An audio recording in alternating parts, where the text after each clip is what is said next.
Bonsoir et bienvenue à suivre votre journal sur Radio Afrique Unie, la voix et la perspective africaine. L'information à la une et tout ce qui façonne notre continent en économie, politique, culture, innovation et en développement. Au sommaire, une jeunesse camerounaise majoritaire mais encore marginalisée dans les sphères des décisions. À Douala et Yaoundé, une nouvelle génération refuse le silence et s'affirme. Entre activisme, culture et réseaux sociaux, une voix collective en pleine émergence. Libreville inaugure un nouveau complexe international.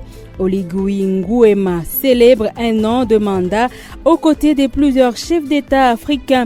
Le Gabon affiche ses ambitions d'accueil des grands sommets internationaux. Je formule le vœu ardent de voir se tenir ici même le sommet de l'Union africaine en 2027 et de la francophonie en 2030. Et puis Paul Kagame en visite à Dar es Salaam pour renforcer les relations bilatérales. Le Rwanda et la Tanzanie ont affiché leur volonté de consolider la coopération économique et sécuritaire. Les discussions interviennent dans un contexte régional marqué par des tensions en Afrique de l'Est et au-delà. Et c'est tout pour le sommaire. Bienvenue dans les détails de ce journal à suivre sur notre chaîne YouTube, X et Facebook Aouba Français.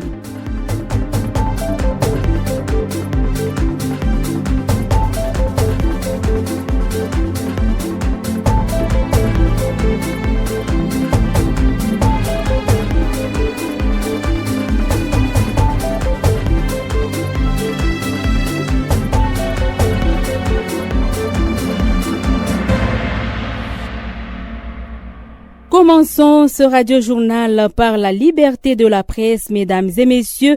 Ce dimanche 3 mai 2026, le monde a célébré la journée mondiale de la liberté de la presse. Mais sur le continent africain, cette liberté demeure fragile. Selon le dernier classement de l'organisation Reporters sans frontières, malgré certaines avancées, les journalistes continuent de faire face à de nombreux obstacles dans l'exercice de leur métier et pour informer les populations. Retrouvons Achille Antedi pour plus de détails. Sur le continent africain, la situation de la liberté de la presse reste préoccupante. 24 pays sont classés en situation difficile et 5 en situation très grave. L'Érythrée ferme la marche au niveau mondial à la 180e place sur 180, symbole d'une presse totalement muselée. Quelques signaux positifs apparaissent toutefois. La Côte d'Ivoire progresse à la 54e place, tandis que l'Afrique du Sud, 21e, s'impose comme un modèle régional. Mais ailleurs, la tendance est à la dégradation. Le Cameroun recule à sa 33e place. Le Niger chute lourdement à sa 20e et le Mali occupe à sa 21e, où les lois sécuritaires servent de plus en plus à poursuivre les journalistes. Face à ces réalités, le syndicat national des journalistes du Cameroun Centre alerte. Il dénonce les difficultés quotidiennes des professionnels et appelle à une meilleure protection, à une répartition équitable de l'aide à la presse, ainsi qu'à un dialogue franc avec les autorités. Jean-Patient Salah est président du syndicat national des journalistes du Cameroun Centre. Disons que le classement du Cameroun au niveau de Reporters sans frontières en matière de liberté de la presse répond exactement à la situation actuelle de notre pays. L'un des cas les plus patents est celui de Martinez Zogo, qui nous reste toujours en travers de la gorge. Le procès est certes en cours. Nous insistons auprès des autorités pour qu'il y ait quand même des choses qui soient faites. Surtout que les journalistes cessent d'être emprisonnés à la moindre incartade et qu'on permette aussi que les journalistes travaillent en toute quiétude en facilitant leurs accès aux informations, mais également à des théâtres de conflit. Vous voyez que, il y a de nettes évolutions qui ne doivent pas uniquement s'arrêter au fait qu'il y a une pléthore de médias. Cela ne suffit pas. Ce classement et ces témoignages confirment un constat. La liberté de la presse recule. En République démocratique du Congo, par exemple, les journalistes sont pris en étau entre groupes armés et forces de sécurité, une situation qui explique la fragilité du pays, classé 130e. Derrière chaque information, il y a des femmes et des hommes qui bravent la peur, la censure et parfois la violence pour permettre au public d'être informé. mais ces réalités varient selon les pays. Le Burundi, par exemple, occupe la 119e place sur 180 pays. C'est une légère amélioration puisque le pays gagne environ 6 places par rapport à 2025 où il était sa 25e. Dans ce pays d'Afrique de l'Est, la liberté de la presse se heurte à plusieurs obstacles, notamment le manque de moyens logistiques pour les journalistes, qu'ils soient publics ou privés. Mireille Kanyange, présidente de la Maison de la presse du Burundi, nous l'explique. Nous le vivons, vous le vivez dans vos médias ou d'autres le vivent dans les médias. Cette précarité liée au contrat de travail, cette précarité liée à des journalistes qui migrent chaque jour à la recherche d'un léger mieux. Cette précarité aussi liée au déplacement pour accéder aux sources d'information. Un défi aussi au problème de carburant aussi pour arriver aux sources d'information. C'est un problème que connaît le pays qui touche aussi les médias burundais, dans leur pluralité. Et nous avons trouvé que ça touche effectivement beaucoup plus les médias privés que les médias publics. Je ne dis pas que les médias publics ne sont pas touchés par ce problème de manque de carburant, mais donc ça touche tout le monde, mais ça frappe beaucoup plus les médias privés. Derrière chaque classement, il y a des journalistes exposés, parfois en danger, mais toujours déterminés à informer. La liberté de la presse demeure un pilier fragile et sa protection reste un défi majeur pour les États africains. Anteli Achille, depuis Bujumbura, pour Afrique Unie Radio. Et les autorités burundaises ont annoncé la suspension de la campagne nationale de vaccination des bovins, initialement prévue à partir du 4 mai en raison d'une pénurie inattendue de carburant qui perturbe le transport des vaccins et du matériel vétérinaire vers les différentes régions du pays. Dans un message adressé aux services vétérinaires, le docteur Rabarugira Shadrack, responsable du suivi et de la lutte contre les maladies animales, précise que l'opération de vaccination contre une dermatose touchant les bovins a été reportée. Un responsable du ministère en charge de l'agriculture et de l'élevage confirme ce report sans toutefois donner des précisions sur l'ampleur de la crise du carburant ni sur les mesures envisagées pour y remédier. Le Burundi fait face depuis plus de 5 ans à une pénurie chronique de carburant qui affecte régulièrement les transports, les activités économiques et les services publics. Ces derniers mois, les autorités ont appelé au calme, estimant que les difficultés d'approvisionnement étaient liées à des contraintes structurelles, tout en affirmant travailler à des solutions.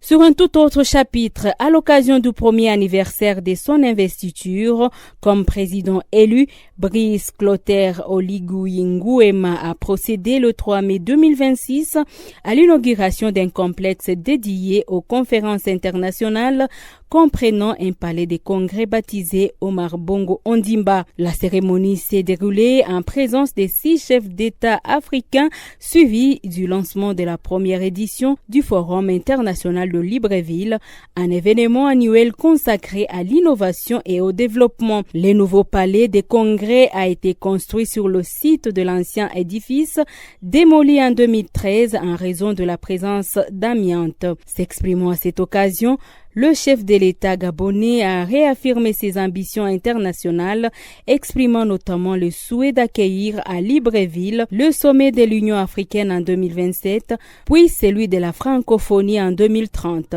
Brice Clotaire Oligui Nguema.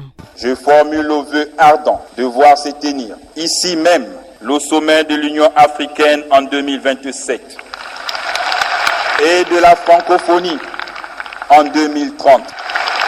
Comme annoncé en début de ce radiojournal, le président rwandais Paul Kagame effectue une visite en Tanzanie où il a rencontré son homologue Samia Suluhu Hassan dans un contexte régional et international marqué par de multiples enjeux sécuritaires et économiques.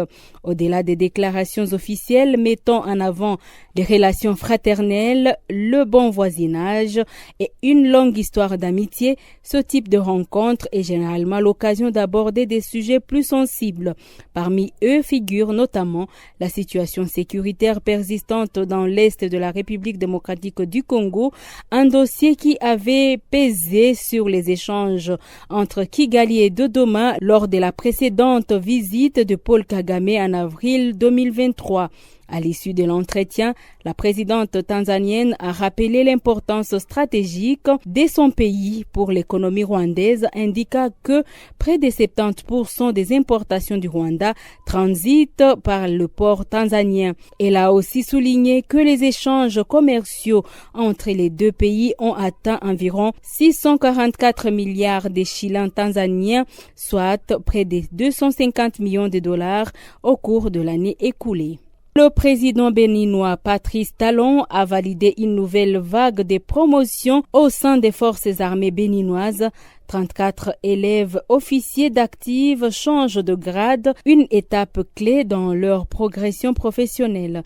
Ces avancements concernent l'ensemble des composantes de l'appareil militaire, notamment l'armée des terres, la marine nationale, l'armée de l'air et la garde nationale. Dans les détails, l'armée des terres concentre la majorité des promotions. 4 officiers accèdent au grade de lieutenant ou médecin-lieutenant, tandis que 21 autres sont élevés au rang des sous-lieutenants. La marine nationale enregistre pour sa part 2 promotions au grade d'enseigne de vaisseau de première et deuxième classe. Selon les autorités, ces promotions s'accompagnent d'une révalorisation salariale conformément au texte en vigueur et s'inscrivent dans une dynamique de renforcement des capacités opérationnelles des forces de défense.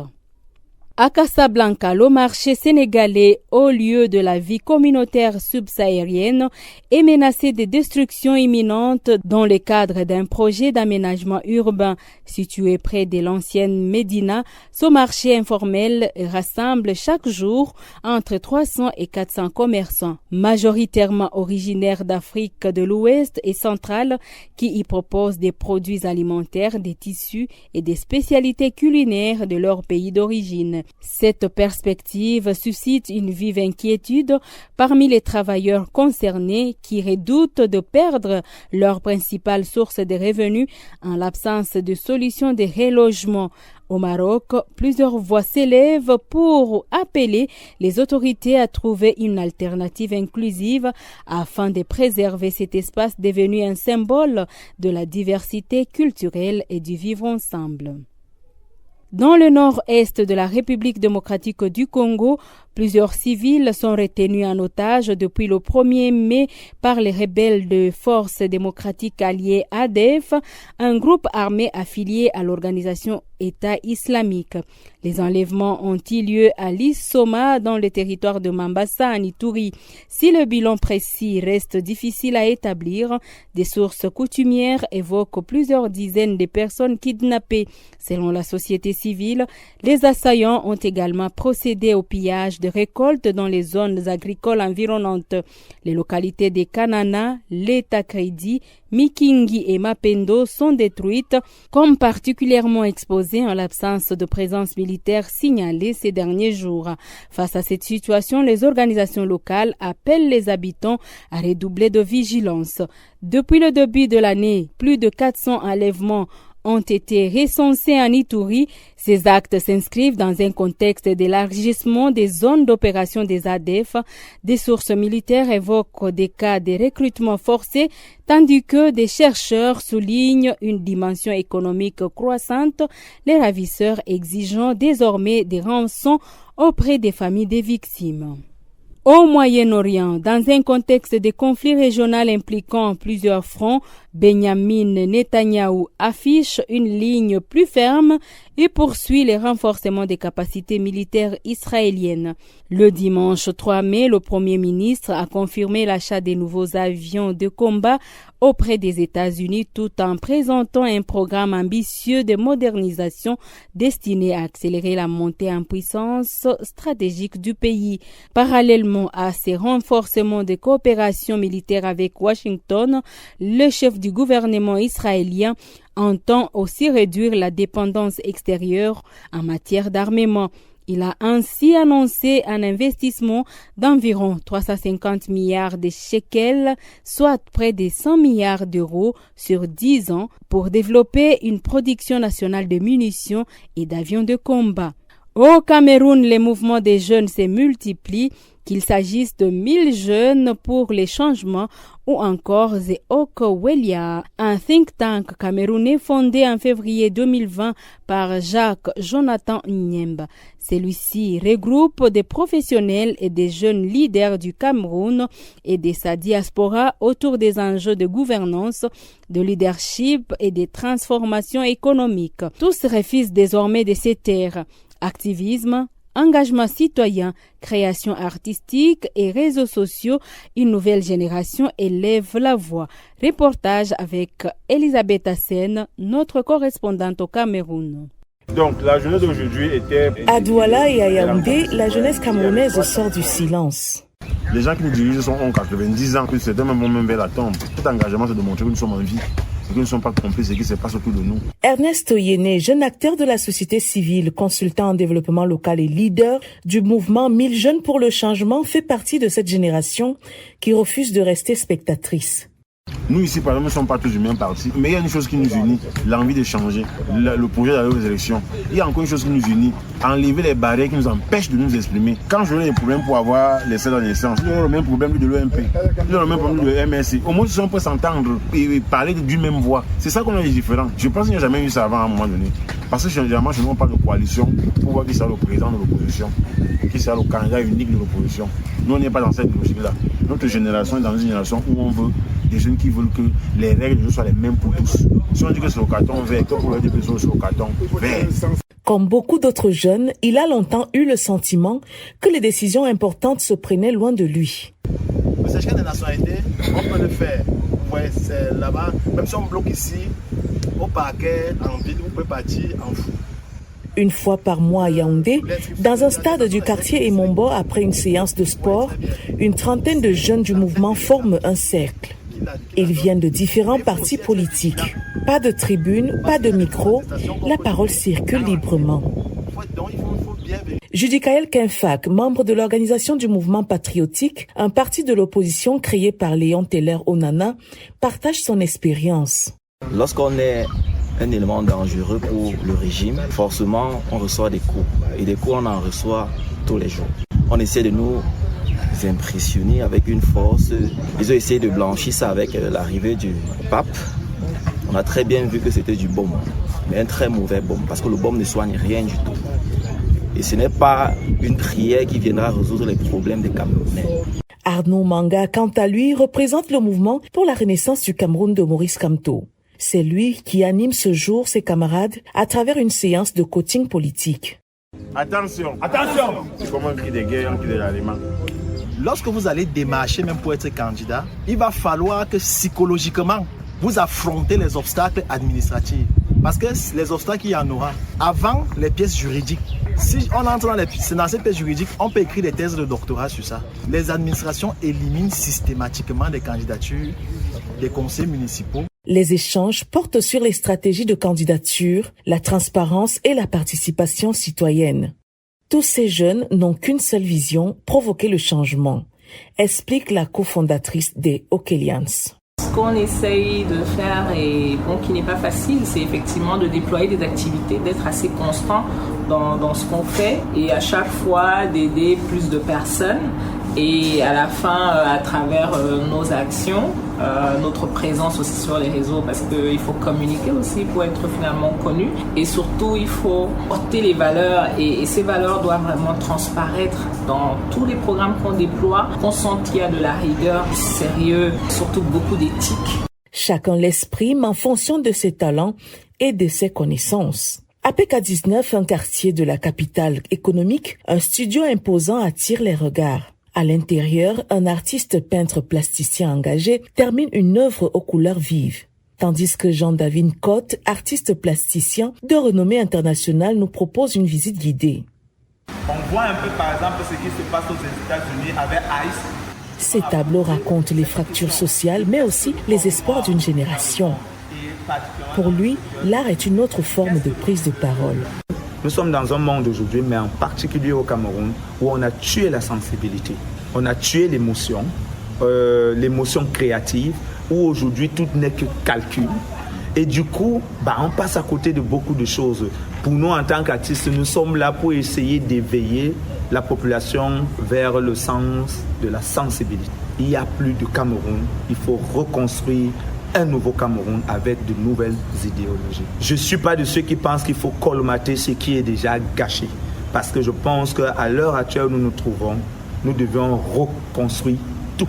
Pour susciter d'autres artistes de ce type, un projet a été lancé, le Salon des Okelians, une sorte d'incubateur destiné également à former des artistes entrepreneurs, explique Rostand, responsable du salon. En fait, ce que nous espérons à la fin, c'est d'arriver à transformer la société à travers l'art. C'est d'arriver à éduquer les gens sur des choses de bonne gouvernance à travers l'art. C'est d'arriver à construire des communautés fortes à travers l'art. Ça, c'est vraiment la vision lointaine qu'on envisage avec ce projet. Non loin de là, un espace de réflexion réunit les jeunes. Allez-y alors, sois réveillés. Oui, c'est ça. Doris Ngoum, membre du The Okelians, y parle de paix, de dialogue et de reconstruction du lien social, dans un contexte marqué par des tensions dans les régions anglophones du Cameroun. Chez nous, on priorise l'éducation des jeunes pour aider les jeunes qui peuvent pas aller à l'école d'avoir cette capacité-là d'aller à l'école. Et c'est aussi quelque chose qu'on fait aussi, c'est travailler beaucoup avec les jeunes qui sortent de l'école pour l'employabilité. On travaille dans les sujets d'entrepreneuriat pour former les jeunes. Formation, ateliers, rencontres, avec les acteurs politiques, ces initiatives se multiplient. Objectif, transformer l'énergie en influence. Dans des ateliers d'art, des cercles politiques, des mouvements citoyens, sur des bancs publics ou derrière les écrans, une génération s'active désormais au Cameroun.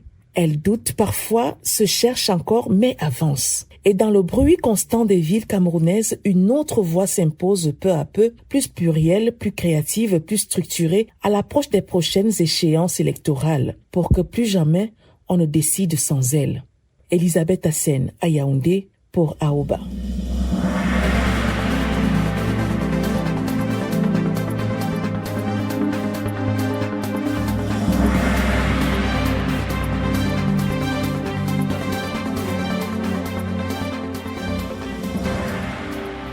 C'est la fin de ce journal sur Radio Afrique Unie. L'actualité africaine ne s'arrête jamais. Restez connectés et suivez la suite de l'actualité sur nos plateformes Facebook, X et YouTube en écrivant Aoba Français.